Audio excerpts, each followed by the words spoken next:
खबरों में आगे बढ़ते हैं। नई दिल्ली में शुक्रवार को दिल्ली संत महामंडल की ओर से उदासीन आश्रम में एक श्रद्धांजलि सभा का आयोजन किया गया। श्रद्धांजलि सभा में बांग्लादेश की हिंसा में मारे गए हिंदुओं को श्रद्धांजलि अर्पित की गई। श्रद्धांजलि सभा के बाद संस्था के संस्थापक व संरक्षक उदासीन पीठाधीश्वर महामंडलेश्वर स्वामी राघवानंद महाराज के मार्गदर्शन और श्री दुधेश्वर पीठाधीश्वर श्री पंचदशनाम जूना अखाड़ा के अंतर्राष्ट्रीय प्रवक्ता दिल्ली संत महामंडल के राष्ट्रीय अध्यक्ष महंत नारायण गिरी महाराज की अध्यक्षता में संतों की सभा हुई, जिसके मुख्य अतिथि आचार्य महामंडलेश्वर बालकानंद महाराज रहे। आचार्य महामंडलेश्वर बालकानंद महाराज ने कहा कि बांग्लादेश में जिस प्रकार से हिंदुओं को निशाना बनाकर उनकी हत्या की गई और उन्हें लूटा गया, उससे हर हिंदू आक्रोशित है। भारत सरकार को बांग्लादेश सरकार पर राजनीतिक दबाव बनाकर वहां रह रहे हिंदुओं की रक्षा करनी चाहिए। उदासीन पीठाधीश्वर महामंडलेश्वर स्वामी राघवानंद महाराज ने कहा कि बांग्लादेश में जो कुछ हो रहा है उससे हर हिंदू चिंतित है, जिसकी वजह से भारत सरकार को हिंदुओं की रक्षा के लिए सख्त कदम उठाने चाहिए। इस दौरान संस्था के कोषाध्यक्ष महंत धीरेन्द्रपुरी महाराज, महंत सुरेंद्रनाथ, महंत सोमगिरी महाराज, कोतवाल मंगलदास महाराज, महंत गिरीशानंद गिरी महाराज आदि भी उपस्थित रहे।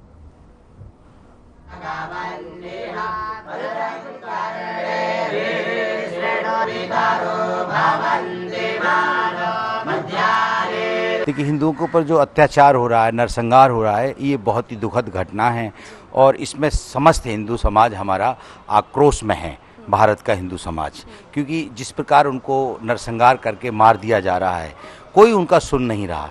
तो आज हमारे सभी हिंदुओं को जागृत होकर के एकजुट होना है और उन हिंदुओं को संरक्षण प्रदान करना है जिनकी हत्या हो रही है।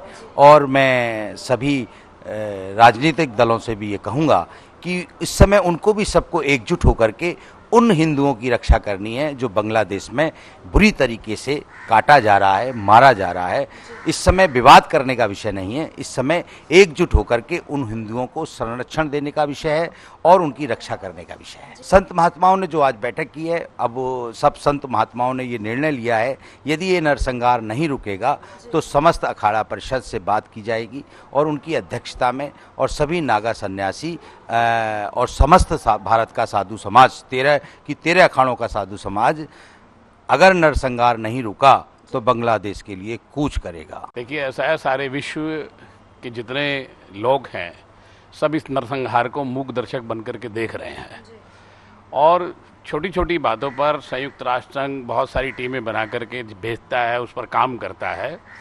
क्या इस विषय पर उसका मूक रहना ठीक दिखाई देता है? तो हिंदुओं पर जो हो रहा अत्याचार जो हो रहा है, इसको रोकने के लिए विश्व के सभी देशों को अपनी तरफ से बांग्लादेश की सरकार पर दबाव बनाना चाहिए और एक विशेष समुदाय के द्वारा सारे देश, सारे हिंदुओं के साथ जो जिस तरीके का दुराचार वो लोग कर रहे हैं, इस पर सख्ती के साथ कदम उठा करके रोक लगनी चाहिए। इसकी आवश्यकता आज पूरे विश्व को है। हमारा मानना यह है कि वहाँ कभी 30% हिंदू होता था, आज 7% रह गया। तो जब भी हिंदू पर कहीं भी विदेश में अत्याचार होता है तो हिंदू भारत की ओर भागता है, तो वो ठीक ही है, ये भारत भूमि है हिंदुओं की, तो हिंदुओं को यहाँ आना ही चाहिए। लेकिन अब सरकार को बांग्लादेश से बात करनी चाहिए कि अगर वहाँ इस प्रकार की स्थिति बनी रहती है तो बांग्लादेश की भूमि पर ही हिंदुओं को बसाने का अब सरकार को काम शुरू करना चाहिए। 1947 में जब देश का विभाजन हुआ तो पाकिस्तान और भारत 2 देश बने, तो पाकिस्तान का विभाजन बाद में हुआ भाषा के आधार पर, तो पूर्वी पाकिस्तान जिसको कहते थे वो बांग्लादेश बना। अब बांग्लादेश सरकार को ये बताने की ज़रूरत है कि अगर उन्होंने भारत के जहाँ जो हिंदू रह रहे हैं उनको सुरक्षा प्रदान नहीं की तो कहीं बांग्लादेश के विभाजन की नौबत ना आ जाए। बांग्लादेश पर जो लगातार हिंदुओं पर अत्याचार हो रहा है, ये कोई पहली बार नहीं हो रहा। पहले पाकिस्तान में हुआ, ऑस्ट्रेलिया में हुआ, विदेशों में हुआ, ये धीरे धीरे कड़ी, और हिंदुस्तान में रहकर हिंदुस्तानियों पर नहीं हुआ। यहाँ पर भी जरा से जहाँ पर विधर्मी बढ़ जाते हैं वहाँ पर हिंदुओं को पलायन करना पड़ता है। अब इस समय पर जो ज़रूरत है, हमको सबसे पहले ज़रूरत है, अब कैंडल मार्च बहुत हो गए, प्रदर्शन बहुत हो गए, हवन बहुत हो गए, अब यज्ञ करने की ज़रूरत है। और यज्ञ भी क्या हो कि शास्त्र के साथ शस्त्र की ज़रूरत है। उससे पहले मैं आपसे कहूँगा सबको संगठित होने की ज़रूरत है। हमारे हिंदुस्तान में भी कुछ ऐसे राक्षस पल रहे हैं, जैसे अयोध्या में मंथरा ने आग लगाई थी ना, ठीक इसी प्रकार से आप राकेश टिकैत को देखो ना। राकेश टिकैत कहते हैं कि अगला नंबर भारत का होगा।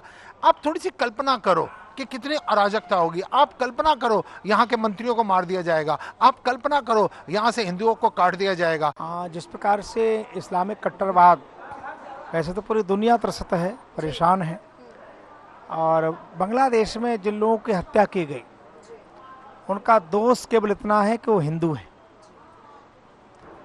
वो हिंदू है, यही उनका दोष है। मैं पूछना चाहता हूँ बांग्ला सरकार से, क्या वो उनके नागरिक नहीं है? हिंदू उनका नागरिक नहीं? यदि नागरिक हैं तो वहाँ की सरकार का क्या दायित्व नहीं है कि अपने नागरिकों की रक्षा करे? क्या वहाँ के हिंदुओं का बांग्लादेश के निर्माण में कोई भूमिका नहीं, कोई सहयोग नहीं किया? ऐसे अनेक प्रश्न हो सकते हैं, परंतु सब प्रश्न वहाँ गौड़ हो जाते हैं कि जहाँ इस्लाम को मानने वाले लोग हैं वो जिहाद करेंगे ही। गैर इस्लामिक को, उनके यहाँ काफिर को जीने का कोई अधिकार ही नहीं। उसकी संपत्ति, उसकी बहू बेटी उनकी है, उसी का तो कर रहा है। इस्लाम का व्यक्ति इस्लाम के लिए जी रहा है। कुरान को हाथ में लेके, एक हाथ में कुरान एक हाथ में तलवार, ये इस्लाम का ध्येय है, उसी का प्रदर्शित वहाँ हो रहा है।